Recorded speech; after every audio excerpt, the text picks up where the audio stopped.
Yo, we out here. Yeah. The homeboy Cass. It's my first balcony interview. Long overdue. So, like, firstly, let's just start from the beginning. Yeah. So we all know you come from a Fikeng. Where's home first? I mean, like now you just said you used to live here, and I was like, yo, Protea Hotel. In my ratchet days, I know I took somebody there, and it was hella expensive, Bree. You know, I said I need to find a cheaper spot to take them girls. You know. You should have tried the City Lodge, and then I moved to City Lodge because I didn't know. City Lodge was the one working for me. So, where did you live first when you got to Joburg? When you landed, and you said, okay, cool, I'm pursuing this. My first spot that I lived at was Tasso's house in Valde Freedom Park. Well, it was still being built, so it was like a house that was still under construction. Yeah. So it had no doors, no windows. Crazy. So we literally, you know, watched this house being built and furnished. Yeah. You know, no tiles. Yeah. We watched it, and then when it was complete, I think a year later or two, then we had a dispute, and I moved back home. My Fikeng, that is. Yeah. Yeah. Like, you know, then it's back to, yo, man, don't try it, man, don't try it. And I'm embarrassed. I moved in with Capo at his house, and then I left again. Then I lived in Windsor, Yeah. at Big End's place, Yeah. Antonio.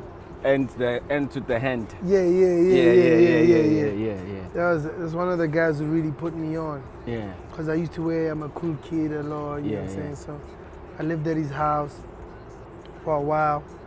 Then, you know, his flatmates started complaining about me living What in were the you house. doing? Were you eating too much of their food? Yeah. You were eating and drinking their eating food, and too you weren't much. contributing in the groceries. Exactly that, bro. And then I tried to contribute with the groceries. Then they were like, yo, man, fuck the groceries. You just need to bounce. So I bounced, went back home. Went back to my Fikeng again.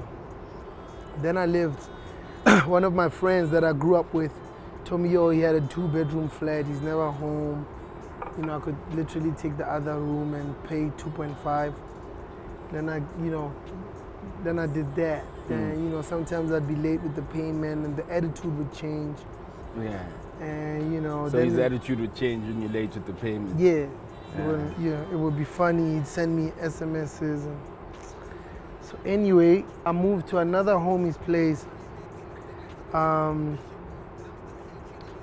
There was these two guys called Dosi and Pesa. So they were from Mufftown. They had a 3-bedroom flat. So I took the other room again. Yeah. I don't remember what I was paying, but then it got to a point where I couldn't pay the rent anymore also. You know, I wasn't managing my money right, I guess. Yeah. But like shit was just tough.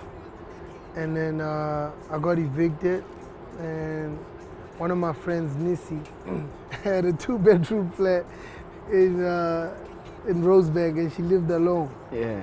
And then she's like, yo, move in with me, and literally you don't have to pay anything until you get yourself together. And then I lived with her for 2 years until my stuff was cool, and then I moved to Krego Park, which is down the road here, to a place called, I think, 360 and Smarts or something like that. And then one of my friends, my flatmate, ended up just getting a flat with his cousin and then bouncing, and then we had no place to stay. Fortunately, this is just when Dog Shebeleza just came out. Yeah. So I was starting to make money rapidly. Yeah. So we moved into the Protea Hotel, and while we were looking for a flat, I didn't know that I could get a flat with my statement as a rapper. I thought, you know, I had to do it in someone's mom's name because of a pay slip and whatever. Oh, yeah. So then I, you know, showed them my statement. They were like, man, you make a lot of money. Like, you afford this place. So I got a place in Four Ways. Sorry, so when you say Protea Hotel, you stayed there for 2 months? Yeah. Paying 2,000 Rand a night? Yeah. You made it before you even made the song Mama Made. Yeah. Me and Tilly used to take risks when we were really hot. Like, I remember I literally went from charging 8,000 Rand which would be like a fair rate for somebody to make a living, Yeah. to 12 to 18 in like 2 months. We're like, yo, let's charge 18. And then people started paying 18K. And then, you know, 4 months later, I'm charging 36K. People are still paying, and we're like, yo. So then, you know, then we started, you know, taking higher and higher. And but also we were doing things that would validate our price, like always adding stuff to the brand. So we managed the career in a very, I don't know, I would say legendary manner. Yeah. I remember one time I made like 300,000 in a month without an album. Yeah. Yeah, it's crazy. 100,000. And at that time, I think I had like 30,000 left when I got the statement. Because it tells you how much you made in the last, you know, 30 days. That man, that 30 days. The remainder. And I'm like, what did I do with this money? I think this is why we were living here by the hotel. Yeah. That's so crazy. So obviously you all know, you know, I mean, you even a couple today. Where's Cassper in the picture? Where does he also start coming up to Joburg?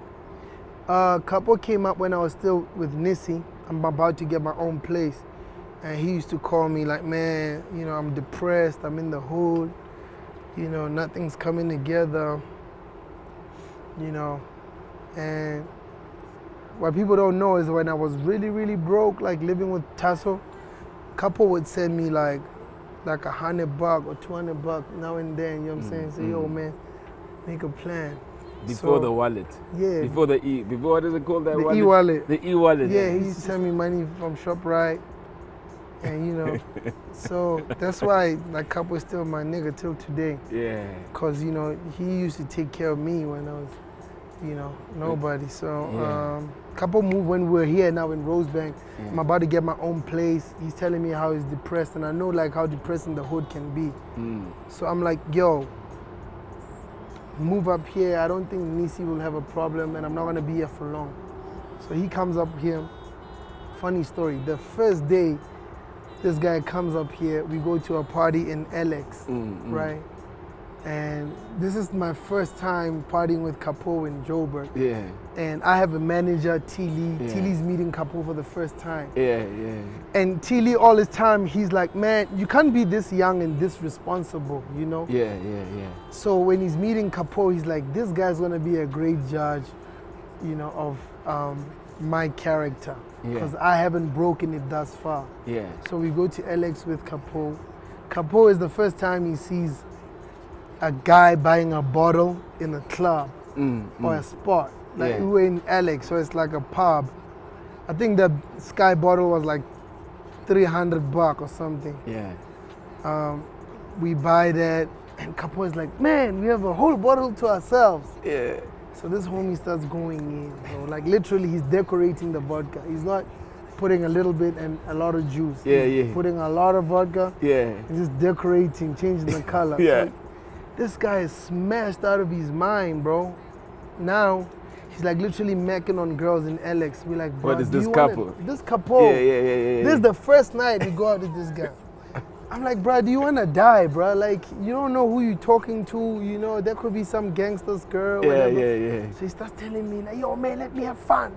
Let me have fun. You came to Joburg, you've changed. You and your Joburg niggas. It's crazy. So we meet, in the middle of that, we meet Sean Pages, right? Yeah. This guy, he starts going off. Yo, Sean Pages, I'm such a big fan. Yo, I love your music. I have all your albums. That time, and he doesn't even have an album. Sean Pages doesn't have an album, bro. I just told Sean Pages, this is my best friend. Cassper goes, I have all your albums, bro. Even your new song, I love it. I collect your album. Sean Pages looking at this guy like, yeah. I'm thinking, oh my fucking God. Cassper's out there embarrassing you. Dog, I'm literally starting to build my street cred. When I got here, Sean Pages is a don, he's an OG, you know. Yeah. Like, and he's just looking at me like, dog, are you sure this is your homie? T. Lee also, on the other hand, is looking at me like, this is your best friend. We go back into the car, we're driving home, right? After this guy disappears for an hour at the end of the night, we're looking for him. And we find him like, I don't know where we found him, and I think he was crying or something. I don't know what happened. So we get into the car, we're driving home. This guy blacks out in the back of Tilly's car. So while he's blacking out, I'm talking to Tilly like, man, I've never seen this guy like this. I'm trying to, damage control. I've never seen Capo like this. He's not like that. Please, man, understand. Tilly's just quiet, like, yeah. This guy, after 20 minutes of a blackout, he just wakes up. Yeah.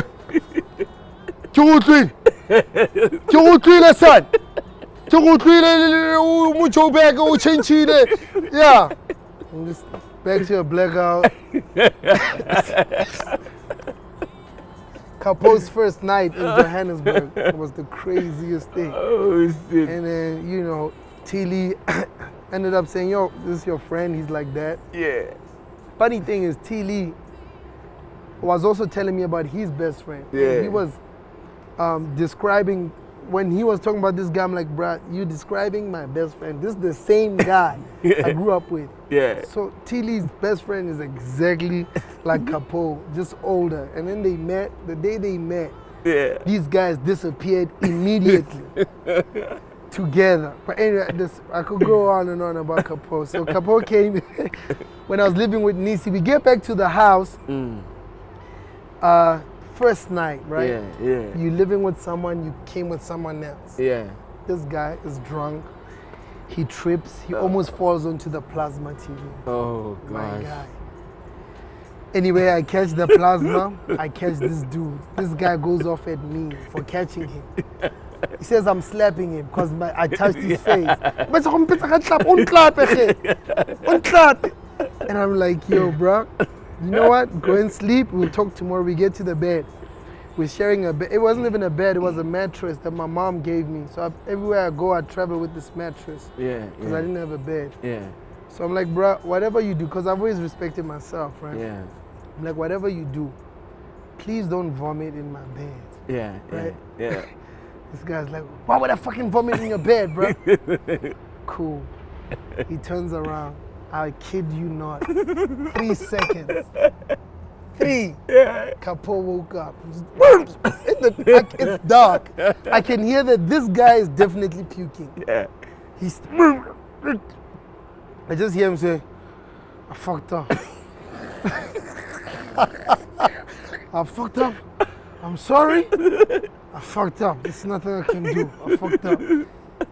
Bro, and that's Capo's first night. This is one night. Everything I say, this is Capo's first night in Johannesburg. You can imagine it's been about 7 years. Yeah. Ever since then.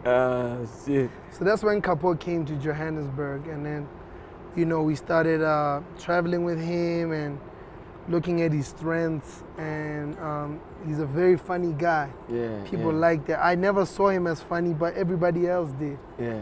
I just thought he was silly. Yeah. But everybody would be like, yo, where's Capo? Like, everyone would want to talk to him. Yeah. And he was like, yo, I want to do comedy, man. But the thing about Capo is that his talents change every week. Yeah. This week he wants to be a comedian. Next week he wants to act. His ambitions change. Yeah, it's always, you know what I'm Yeah. saying? Yeah, his ambitions change every single week. So I didn't take him serious. But then, he started, hosting parties, chilling with Tolis Mo. Yeah. And then we started seeing like, yo, this guy is actually funny. Like, people actually think of him as funny. And then, but he's a great salesperson. Like, he's great at selling stuff. And then we gave him the merchandise project. A few years later, we have a shop. He's one of the people that I had in the shop. Yeah. And that's like Capo's story, man. Yeah. Very funny dude, but he's very smart as well. Yeah. So, I mean, it's 2 different personalities. What I've always realized with you, and I don't know, maybe it has been because I'm not from Joburg, you've always been very conscious of like how you probably, of how people address you. I always say, the thing with Cassper never forgets. You know what I mean? You're like very conscious of how people address you. You're very conscious of people's energy around you. I mean, was it a thing of you've always felt that I'm not a Joburg guy, I'm not from Joburg, and I must always watch what these cats do? Have you always felt like you're an outsider, though, generally? I think that's even now. I think that's a general.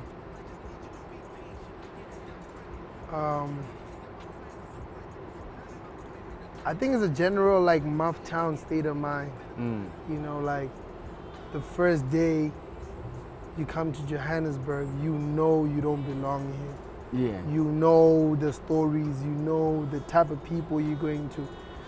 And I think I attribute that to Morafi.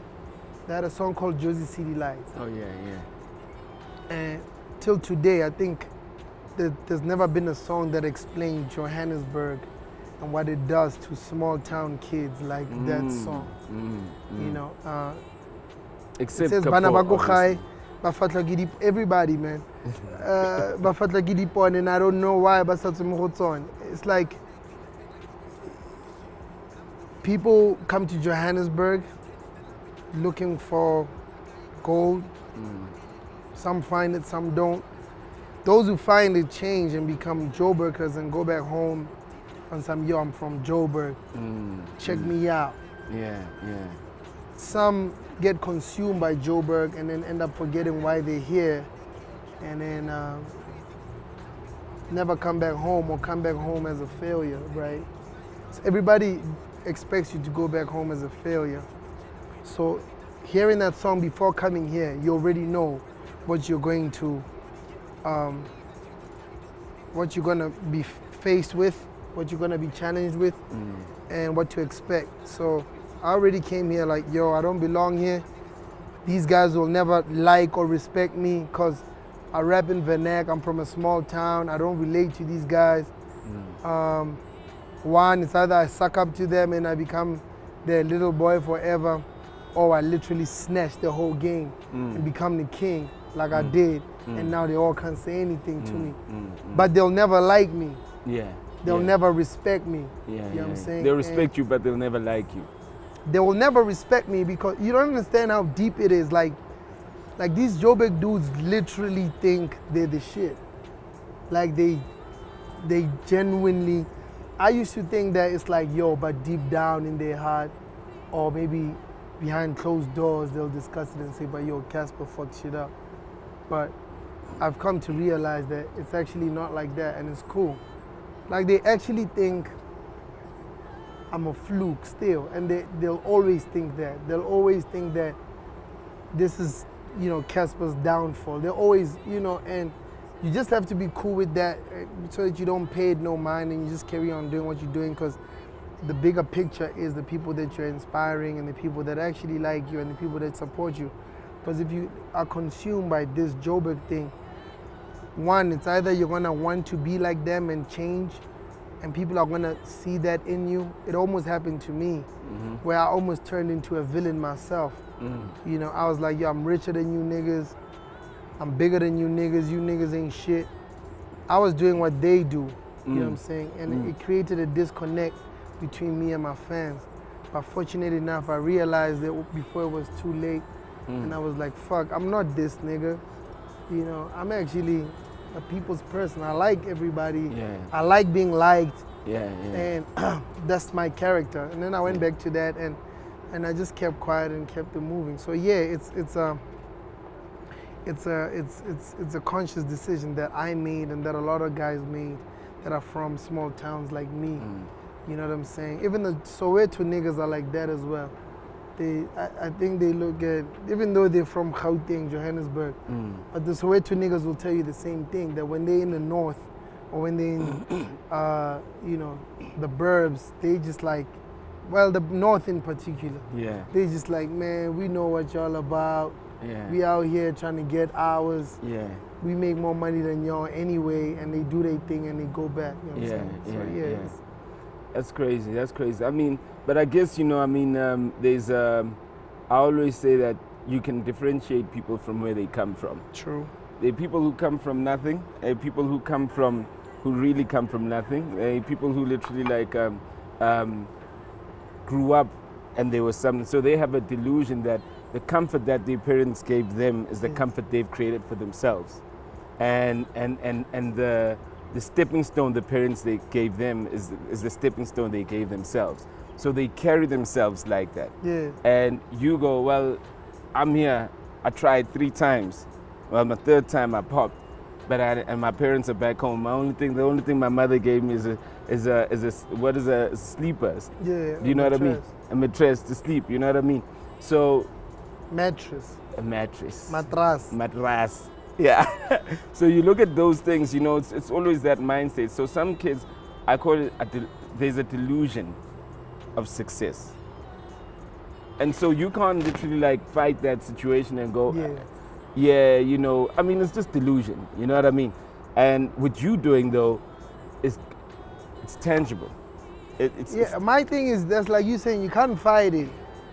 You know, those who know. It's like, it's way past, like when you guys were, you know, like still the guys in the game, like doing shit, Squatter Camp, Double HP, Slikour as an indie artist, Pro Kid, Sugar Smacks, that era, right?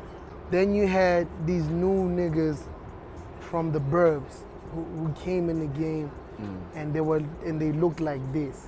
You know what I'm saying? And you guys didn't. Yeah. But they had this from their house. Yeah. You know, they had shopping money. Your money goes to what you know, it's either what you're building or your family. You couldn't, you know, rock LV because you had responsibilities. Yeah. You know what I'm saying? So now they're in the club, they have like the freshest girls. You know how it used to be. And they were so disrespectful. And you could hear it in the music, like when Pro Kid says, you're in your mommy's car once a week on a Friday. And when I see you, I'm like, bitch, in my street, you driving. I could hear it in the music. There's actually conflict with like the suburban boys and like the kids from the township, you know what I'm saying? Yeah. And the kids from the township were fighting for a bigger cause and the black tax, and then they were also inspiring us. But they didn't look like they were doing it for real, because then you have guys that were given the platform from home, right? So right now, it's like way past that. The conversation is it's irrelevant, because when you talk about it, you sound like a hater now, because it's like, yo, it's not about where you're from, it's really how talented you are, don't tell us about that and everything. But because of the internet, the information is there.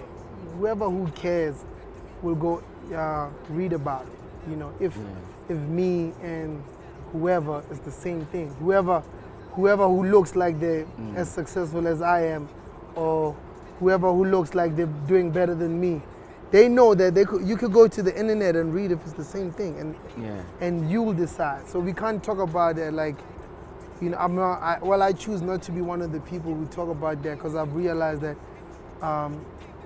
it sounds like you're complaining, and then it also it kind of dents your dignity. You know, it's one thing, and I want to get into the music now, because there's a lot happening around that, you know. But you have a lot happening around you. How do you almost create benchmarks for where you want to go with your career, but I think you also create benchmarks for who you want to be also as a person.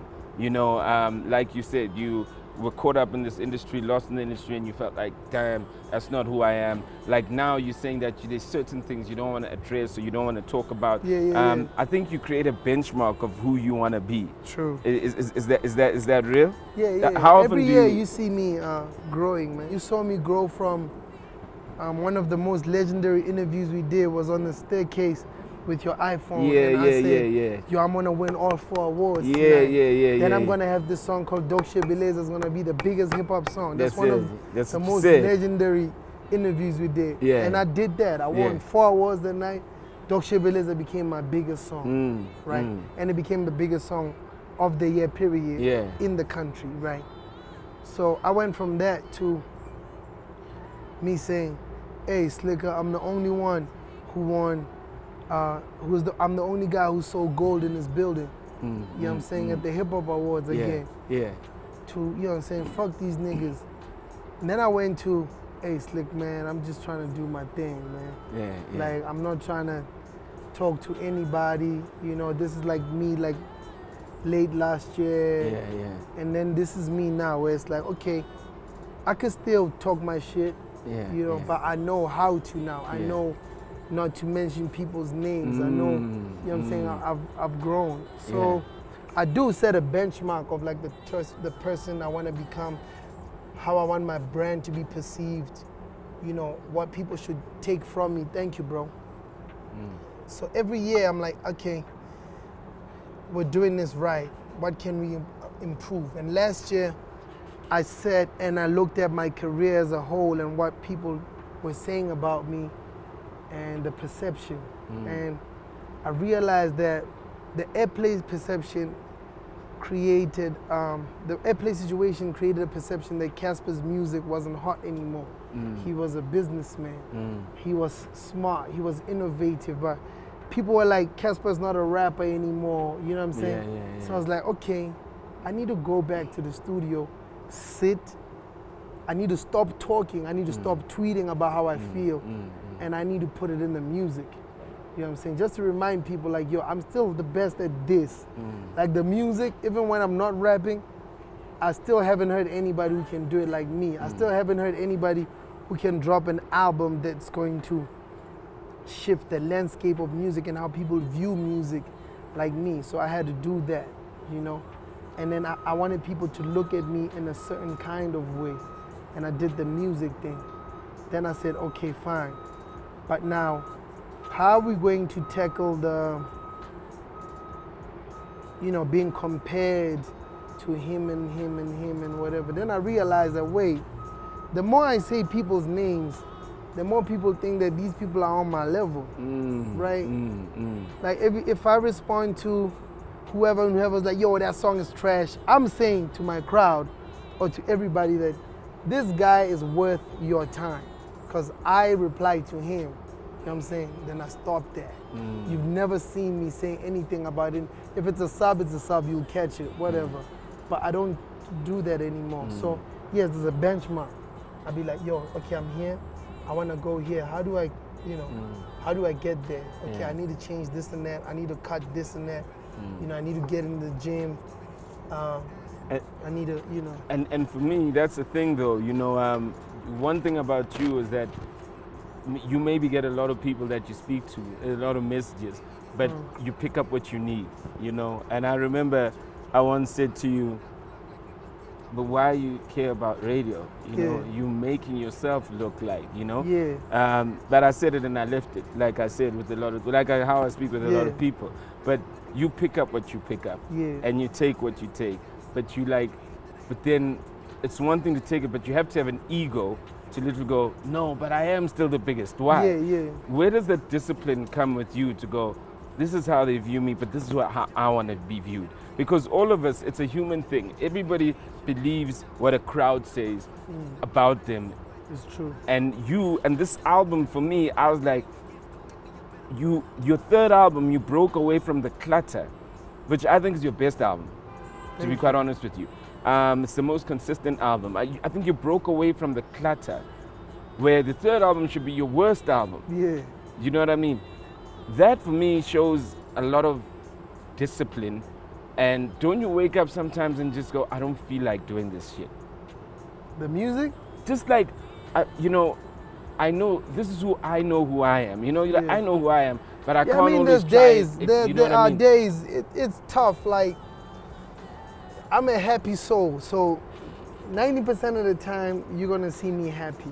You'll never see the 10%, because that's when I'm in my zone, in my house, where there's no cameras, and I could say whatever I want with no repercussions or anybody judging me or anybody misunderstanding me, right?